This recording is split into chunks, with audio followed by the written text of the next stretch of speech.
Amensol's Shadow, the Genesis, the first tale of the unseen pillar of the House of Amensol. Please, help. The snow fell in large clumps all around the old man and his grandson. Every tent and makeshift shelter were already filled to capacity. After a full week of blistering cold, it was all a man could do just to stay alive, let alone having the strength and the resources to provide a proper roof over the head of his family. Some had been better off than others after the great collision that brought his kin from vast Demeth to this frozen wasteland. Everything was chaotic.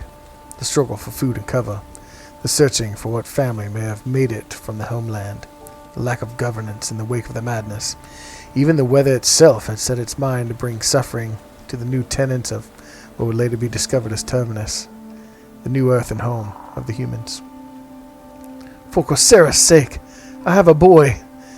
The old man's words were not met by indifference, but by dismissal and avoidance coupled with regret. At this time, everyone had to look out for their own households first. The man stumbled through the deepening snowbanks, filling up in between the rough dwellings, noticeably put up in haste. The collision that brought what survivors there were from their own lands to Terminus had brought the nearby seas to roiling, heating earth and sea with fire and friction. Anyone catching a glimpse of a shoreline was met with the strangest sight, clouds seeming to rise straight out of the waters and into the heavens. And in a winter this cold, a warm sea and a chilled air meant a devastating winter for all who lived through it. There had never been such a catastrophic season of bitter winds, heavy snowfall, and panic. The old man made his way through the village of sorts, with no cause to join in someone else's respite. At the edge of the camp he noticed a cluster of evergreen trees had been shoved out of their earthly homes and laid in heaps of twisted branches and debris. He cleared a path as best he could, assisting a very young boy with him over the higher obstacles, through the deeper snow piles. After what seemed like an hour, he managed to clear some space underneath an interlocked canopy of branches that had kept the ground under it as dry as could be expected given the circumstances. The big bundle of skins and woven cloth he had managed to scavenge was just enough to keep him and the boy from freezing in the dark. The boy, exhausted and hungry, fell asleep in his lap. The sun made a welcome appearance at dawn. The leader of this disparate bunch of lost souls woke from his tent of finely woven wool and hurried outside to take stock of what new tragedies were awaiting him after the night's intense cold and snow. Amensol, I have finished a round of the encampment. A weathered, thick-chested warrior burst out at the sight of his leader. It seems that as bad as the night was, we are no worse for wear. No dead have been counted so far, and I believe we have reached everyone. Oh, finally some good news, Amensol replied without slowing down. He looked around, taking note of the damage to the dwellings caused by last night's storm. Have we found any new survivors since yesterday morning? It seemed each day brought a new man, woman, child who had fought through the elements to finally find like kin. It had been going on for weeks now. The largest part of the human camp had been brought together relatively quickly, being mostly together from the day of the collision. Some were not so lucky. The rugged old warrior continued his report. No, none that I could tell. We put out the word, but had no takers for registration. If any are still out there, I don't have hope they will make it to us at all unless this weather improves. If the weather in this forsaken place is ever any different. Aye, this is indeed a cursed frost, Amensol said, mostly under his breath. Amensol had not found his younger brother in the week since their arrival, and he had feared the worst from the beginning. We need to use this blessing to the fullest. Gather as many able-bodied men as you can spare from the hunting parties to help gather resources to fortify the shelters. I want to be beaten back by a gentle breeze and a cool spell. The gods themselves will have to come down and kill me before I give in to these tribulations. Amensol's pace quickened as his tenacity kicked in. So did the pace of his second as the old warrior slid in beside him, meeting his resolve. An almost unrecognizable grin flashed briefly across his face as he followed beside his leader. Amensol's ability to meet the challenges of life as a man meets his enemy on the field of battle was his most endearing quality. Some men boasted of their accomplishments, or of their might. Some men goaded others with snark or insults. But Amensol bet on his ability to withstand and overcome any adversity set upon him. Men followed him because there was a genuineness about it. His words brought about his actions, not stood in place of them. His positivity was not fake and over-brandishing, but felt sincere. He made the men around him feel as though they could pull down mountains or raise them up. The camp's knowledge of Amensol prior to the collision, or knowledge of anyone, was never remarked on, nor would it have mattered. Kings could become paupers, and vagabonds rulers during such an unsettling time. Everyone knew it without saying as much. If it weren't for the harshness of the first winter on Terminus, the pomposity and lust for power would have likely torn rifts in humans. Countless factions would have devoured each other in the cavity of lost power structure. Self-preservation kept most people's attention enough to keep out any derisiveness. While most were all worried about today, Amensol was confident of today and planning for what comes after. A young man came running as best he could through the white powder in the middle of the camp. He seemed to Amensol to be happier than the current situation would require. "Sir, I have news." "It's quite obvious to us," Amensol shot back, glancing over at his lieutenant. "Speak on, son." The young man hesitated for a second, puzzling over whether Amensol was joking or not. He decided he was, so he continued. "So this may be the best encampment yet. Down at the end of the camp is literally an entire felled forest. I was thinking it might be due to the collision and everything." "You have the gift of perception, son," Amensol said, now just enjoying goading him on. The young scout continued. "Yeah, so there should be enough timber there to keep the fires burning for months, and to build permanent structures. Half of them are already stripped from the destruction." The scout seemed especially proud to bear this news to his leader. Amensol motioned with his finger for the boy to come closer. The old warrior flashed another slight grin, obviously delighting in the conversation as much as Amensol. So Amensol put his hand on the boy's shoulder and asked, "Son, how many eyes do you have?" The scout shrugged. "Well, 2, sir." "And how many did you use to find such a treasure?" Amensol continued. "Well, both, I guess," he said, as if trying to pass a test. "Well then," Amensol said, "let that be a lesson to you. Never enlist half or less of what you have, lest you have less than half of what you could, more or less." At this, the quiet warrior burst out in a jolly bark, before retreating back to his stone-faced gaze. Yes, sir?" the scout said, completely confused. Amensol smiled warmly at him and said, "Please, sir, take me to your 2-eyed treasure, since there seems to be too much for just one." Down the progressively worn path, through the center of the camp, and down the knoll from there, it was in fact as the scout had told them.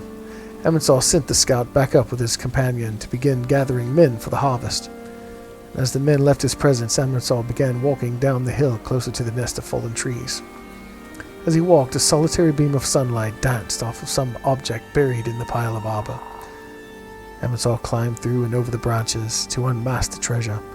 As he approached, his eyes spotted a young boy laying in a hollow spot at the bottom of the pile. Fearing the worst, he slid faster over and under, trying to reach the poor boy, where he was frozen by a low, gruff voice. "Stop!" It was then that Amensol noticed that the boy was not alone, but laying on a man covered with brown fur trappings. His hair was white, his cheeks depressed. The weary look to his eyes conveyed to Amensol that this man's turmoil most likely did not begin at the collision, but had merely followed him here from his previous life in Vastamith.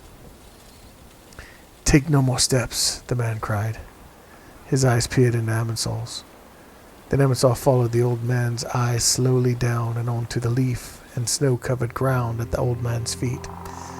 There it was, what appeared to be a white-colored adder, coiled and irritated by the unwelcome visitors. "I need you to take the boy." The old man slowly pointed to a branch in the higher ground around to his left. There was a branch where one could lean over and just reach down far enough to pass the child up. As Amensol worked his way quietly around to the side, he tried to ease the old man. "So, what's your name, uncle? How long have you and the boy been alone out here?" The man answered, "We found the encampment last night. We have been wandering for some time now. My grandson, it's all I have left. I just need him to survive. Please, be careful, please. Oh, don't you worry, Uncle. We will get you both out just fine. Almost there, Amensol almost whispered, stepping very purposefully around the slippery bark stripped of branches surrounding the small alcove. The white snake appeared uninterested in all but the old man laying at his doorstep. Every slight squeak coming from Amensol's shoes made the snake flinch ever so slightly. So you didn't tell me your name. I will tell you once we are free. I have no need for your name, Amensol of Vastemeth. I know you well indeed, the old man said cryptically. At this, he took his gaze off the trouble in front of him and gazed into Amensol. Amensol stopped his progress, frozen by the weight of the man's words. He continued, "Ah, yes, there he is. The real Amensol. Will we see him again, or no more?" Amensol remained still, staring at the only man since the collision who seemed to know or to care. At that moment, the boy who had been asleep until now began to stir. The adder raised up higher at the new movement and sound, and bobbed backward slightly. Seeing the tension raise, Amensol continued his climb around the side of the trees. Once in place, the old man comforted the boy, shushed him, told him not to move, as he was hoisted into the air and into the waiting hands of Amensol. Amensol grabbed the boy and slowly swung him over the side of the trees, and as stealthily as he could, lowered him onto the ground outside, and scurried him up the knoll away from the danger. The man waited patiently with the snake still poised. Amensol made his way back in no time and rejoined the mix from the side of the alcove, back upon the branches. "All right, it's your turn, Uncle. How should we do this?" Amensol asked. The man was too far below the top branches to be grabbed and hoisted over from the top like the boy. Besides, it would be too slow to get him out without startling the vicious snake. "All this for nothing. I bet that snake isn't even venomous," Amensol retorted. It didn't seem to lighten the mood as he had hoped. He needed to get a better look at what the situation was in order to formulate his plan. "Okay, I'm going to climb up to the top here and stand up so I can assess what we need to do here." Deliberately, the peaking sun had brought a break in the bitter cold wind this morning, and some snow was beginning to melt, making the smoother trunks of the branches much slicker. He reached the top of the barrier and set his feet on it.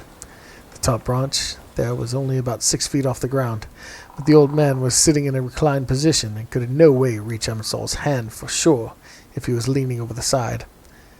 Amensol's head swam with scenarios, none of them good. He had to keep the mood light while he was figuring this out. "So, apparently you know me," Amensol said, hoping to learn the old man's intentions with the knowledge of his past. "Do I know you?" You have no reason to know of me, Master Amensol," the old man replied. "The boy, on the other hand, has a much different answer." Amensol's face turned to steel. "What is the boy's name?" "Oh, we mustn't call people names, now mustn't we?" the old man quipped, returning no emotion. "Sir, what is that boy's name?" Amensol was turning desperate, his heart racing and pulling his focus from the task at hand. "I think you might know it, dear Amensol," the man said, his voice lowering. "Tell me his name!" Amensol raised his voice, dreading the answer he already knew. The old man paused, waiting for Amensol to answer himself for who the boy was. No answer came. "Very well," he said. Just then, a supporting branch slipped just under Amensol's weight to throw him off balance, and he slid into the hole with the old man and the serpent. The old man, focused full on the adder, slid his legs around the side of Amensol's calves, just in time for the uncoiling snake to sink his teeth into his worn flesh. Searing pain washed over his body, and he let out a roar. At that, a rustle in the woods surrounding produced a nest full of the white snakes, drawn by the cry of the old man. Amensol scrambled to try to regain footing from the inside of the hollow, but in his mental frenzy, he could not regain his composure. The old man, through his suffering, deduced his life was forfeit. He could feel the poison working its way through him immediately. Amensol had to be saved. There was no other way, and he knew it. He only knew to do things as he was trained. Amensol suddenly heard the old man's voice go deep, as if it rumbled in his bones. The rustling of the snakes was drawing closer, and he knew his time had expired. But the rumbling... The old man let out a cry, with a fist to the ground. Time seemed to stop for a second to Amensol. A sensation like the surf sucking you farther in ran over his body. For a moment it seemed to him as if he were floating. He met eyes with the old man in that instant. The old man in a roar, his face distorted with the force of a thundering wind on open seas, his fist seeming to penetrate the ground where he sat. The power of the doomed man was explosive, and as quickly as that moment came, it was gone. Amensol felt the full force of the old man's spell as his body was thrown into the air, over the branches, and 3 cubits to the outside, away from the incoming danger. Amensol regained possession of his senses in time to see the onslaught of nearly 30 adders rushing into the nesting place. However, the force of the old man's magic had created a flame in the bowels of the wooden cave. As if motivated by the melting snow, the whole nest went up like a tinderbox, consuming man and snake alike. And Amensol looked on. Returning with some laborers, Amensol's companion rushed to the side of his staggering friend as he watched their future burn. "By the gods! What happened here, Amensol?" the warrior gasped. But a moment earlier they were speaking of gathering all the resources of this gifted find, and now nothing would be left. "How did a fire start here, in the middle of all this snow?" Amensol still looked on. A million thoughts raced through him all at once, and none with resolution. A million questions poured over him, and none with final answers, only suggestions. After several minutes of watching the flames lick high into the air, he finally was able to force out some words. "I found a boy in the trees. I rescued him." Amensol's friend started, still stunned by the shocking and tragic turn of events, still this early in the morning. The boy was, in fact, laying at the top of the knoll, heading back to camp, in the snow, saying not a word. Amensol continued. "There were snakes, a nest. We can't. Snakes in this ferocious winter, and fire in the snow.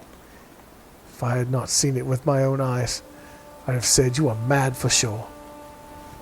Amensol slowly regained some composure. He still could not explain all that had happened to his friend. He still could not explain it all to himself. So many questions still unanswered.